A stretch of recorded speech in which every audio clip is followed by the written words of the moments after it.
Hi guys, it's Blackie. Welcome back to the channel, and today, continuing in the Ground Pounder series, we're going to talk about fire kits.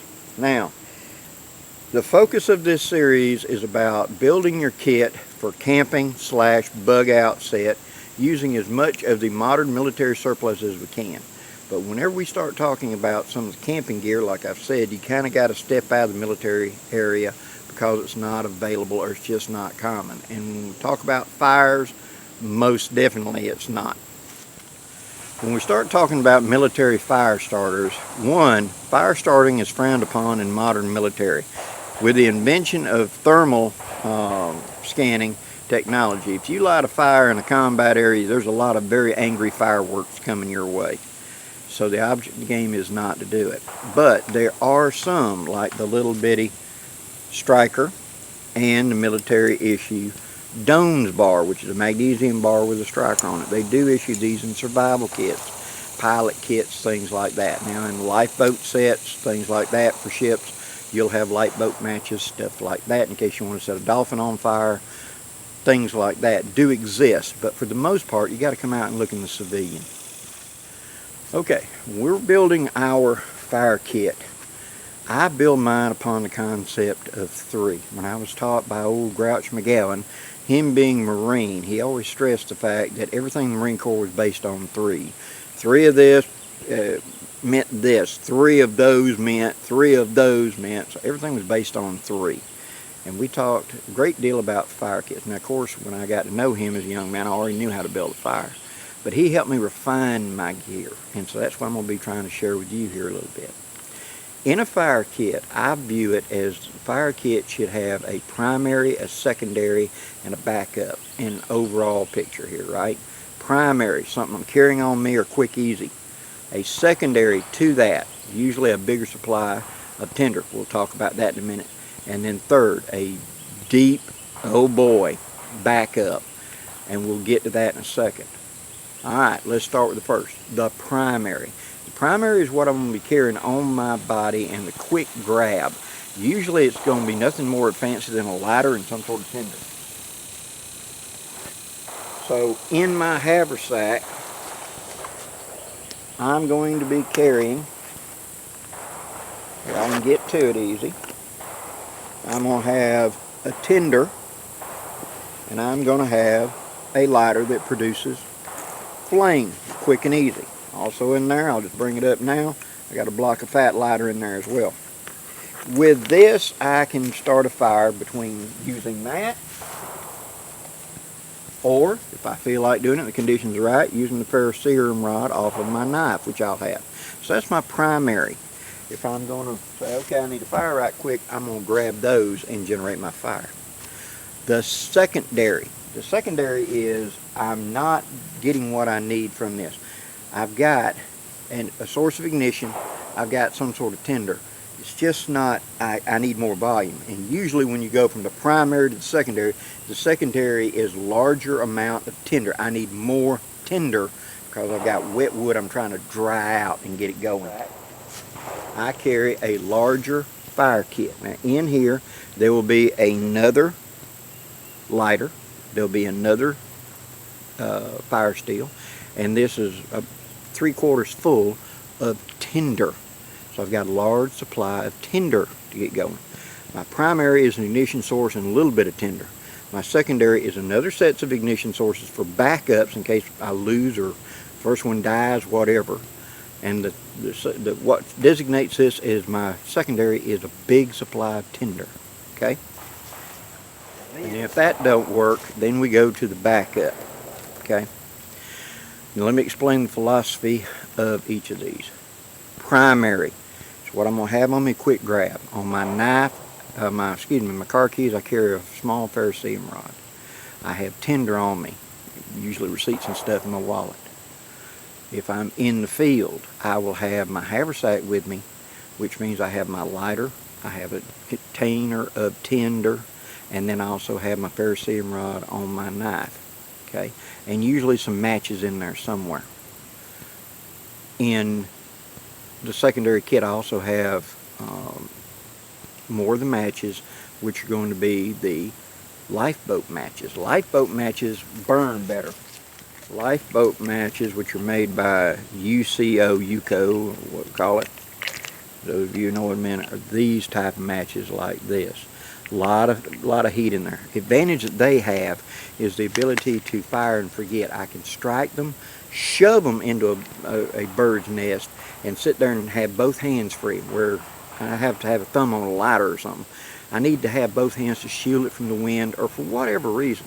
Sometimes a match is actually better than a lighter because I can strike it, stick it, or stick it down in there and strike it in the fire bundle. We'll demonstrate that another day and get that fire bundle going. The backup. In the past, I've carried a road flare a lot when I was canoeing and stuff, because a road flare burns at about 3,000 degrees. I have since shifted to one of these. Now this is called a pull start fire. These are not cheap. I got this off of eBay, and at the time I got it, it was 5 for like 30 bucks, or about $5 a piece, but they ride in the vehicles. One rides in the bottom of my rucksack. This will give you 30 minutes of fire, because what it does is, and you can find these demonstrated. I'm not going to demonstrate this one because this is the one I got for this. There's a green cord on that end, and then there's a red cord on this one. This green cord is a loop. So you tear this out, pull the safety tab out, and it tells you what to do, detailed on here. Put the loop around a stick or something on the ground, get all your fire stuff gathered up, and then you yank the red cord out, and this whole thing will erupt into fire. It's like a big wad of match heads and wax, and it burns with like 6 to 10 inches of flame for 30 minutes. So you go and get a fire. If it's at all possible, this is going to get a fire going. Now, I call this a backup, and there's a reason for that. Because if I even pull this out, it means that my primary and secondary have let me down. I have tried, and I simply cannot get a fire going with my primary or my secondary. If I have to pull this out, we are in dire straits, because it means I can't back up. Now, what my granddaddy taught me was what a backup was. It means you start backing up. If you have to go down and resort to this, you're in conditions that you think, if I don't have a fire, I'm going to die. Time to get out of there if you can. If you can safely extricate yourself out of it, go get in the car and go home, do it. Don't wade into such a situation with a backup. Because if you're having to pull this out, you're in really bad shape. It's time to get out of there if you can. If you cannot, that's when this is your last ditch. Pull it out. See what I'm saying? So, primary, secondary, bunch of tinder. Back up. Okay? So, what is the components of a fire kit? Alright, in the primary, I want 3 sources of ignition on me. So, a lighter, it produces flame. I want matches, they produce flame. And then I've got my ferrocerium rod. That's got my 3. In addition, I may throw in a Fresnel lens for solar ignition. Doesn't weigh anything, small, light, and compact.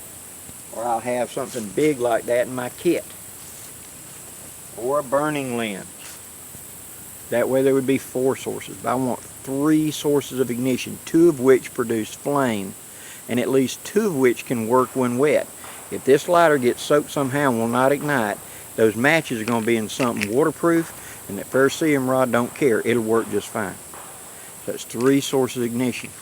Now, for tinders, I want 3 sources of tinder, 2 of which will work when wet. So I have rough, fluffy tinder that I either collect upon the land or I bring myself. As I talk about, I gather up tinder during the year, especially in the fall, to make my tinder bundles. Here's a bunch of birch bark and stuff that I gathered and dried. And I'll put other types of tinder in here to be used to refill my secondary, which has got a big wad of tinder. So, first piece of tinder, natural. Second kind of tinder, something that doesn't matter if it's wet. I'm going to have a supply of fat wood in here. This doesn't matter if it's sopping wet. I can shake the water off of it, take the back of my knife and shave it down, and the shavings will catch a spark or ignite from a flame. Or I don't even have to shave it down. I can just fan this thing to air dry it and put a match on it and this will catch fire. So fat wood. I have another kind of tinder right here. This type of tinder is called fire strip roll, and it's a roll in here of waxed paper that I can shred up fine. It doesn't matter if it's wet, just shake the water off of it. Also, as you saw when I pulled out of my fire kit right there, I've got one of those little tinders of Inferno in there, which is a disc that's been treated in a certain way that makes a really good tinder. All I got to do is tear it, expose the fibers, and it will light from any of my ignition sources. So I have 3 sources of tinder. So I have, to recap, I have a primary that has 3 sources of ignition and some sort of tinder. I have a secondary, which will also have 3 sources of ignition, plus a big hunk of tinder. And then I've got a backup that is self-supplying. All I got to do is ignite it. Okay? That is the theory of a fire kit. Now, let's look at military surplus to apply to it.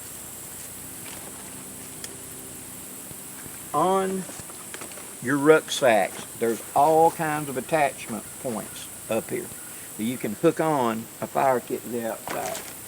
Maybe you want to put it on your rucksack, maybe you want to put it in whatever you're wearing, on a LBE or haversack or something else.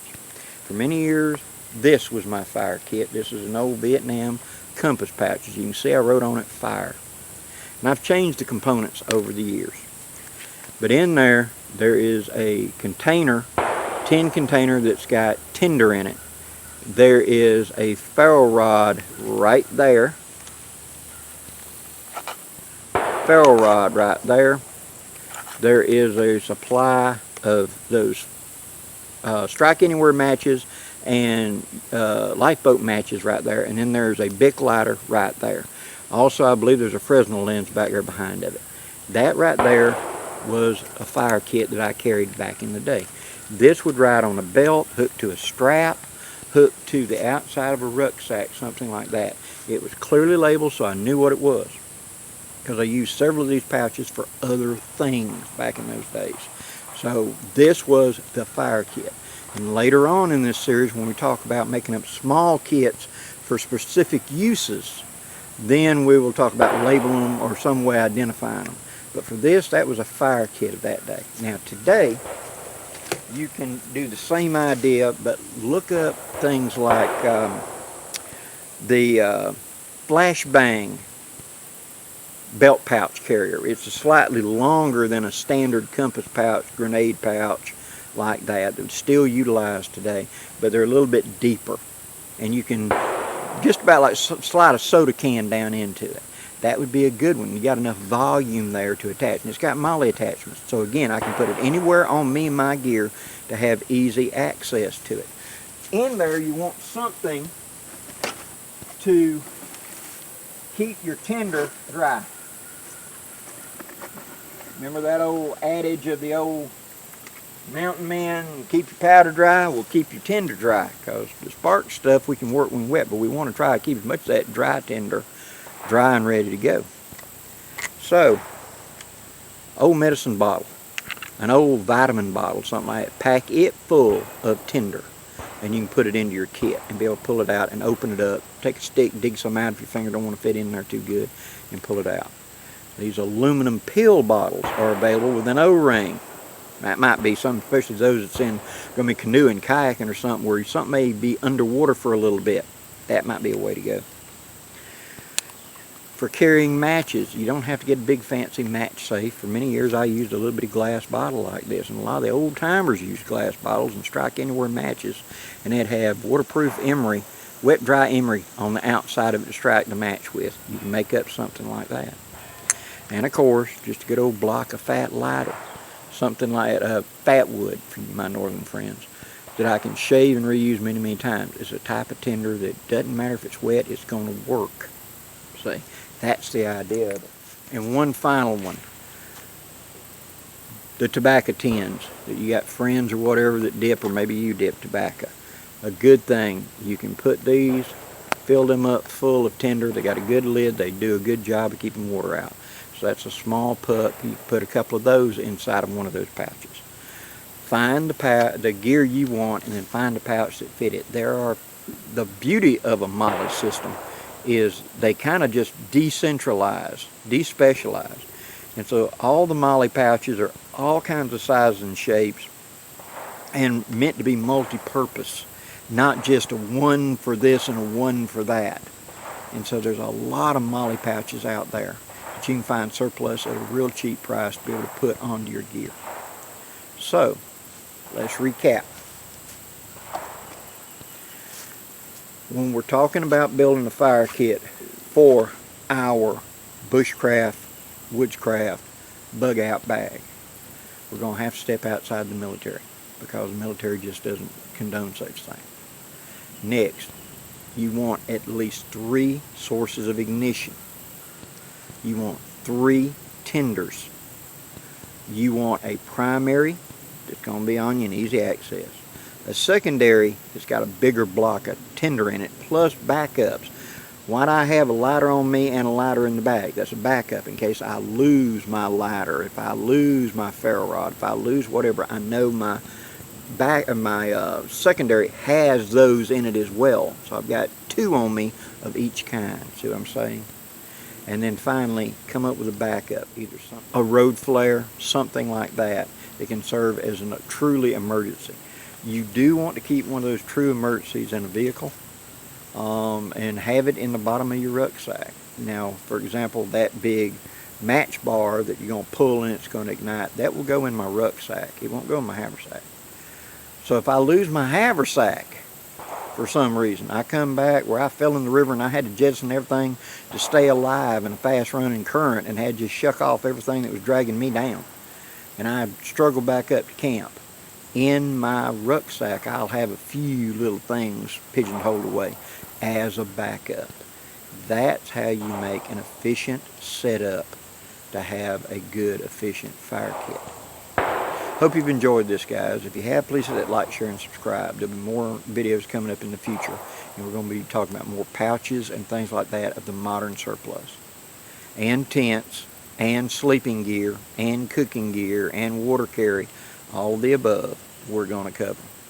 Till next time, guys, I'm Blackie, wishing you safe journeys. Have a great day, guys.